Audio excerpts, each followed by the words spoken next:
Small is beautiful అని, simplicity is the గొప్ప, అది నిరాడంబరంగా ఉండడం అనేది గొప్ప లగ్జరీ. సో అలాంటి అవకాశం అందరికీ ఉంది. మన ఊర్లు, మన పొలాలు అలానే ఉన్నాయి, మన కోసం ఎదురు చూస్తూ ఉన్నాయి.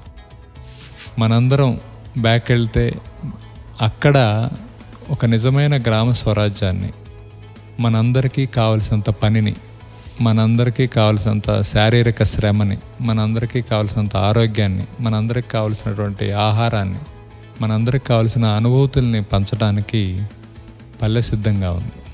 మనం సిద్ధపడాలి. సో ఈ సిద్ధపడాలంటే డైరెక్ట్గా మనం ఏం చెప్పినా కూడా వాళ్ళకి ఆ భాష అర్థం కాదు.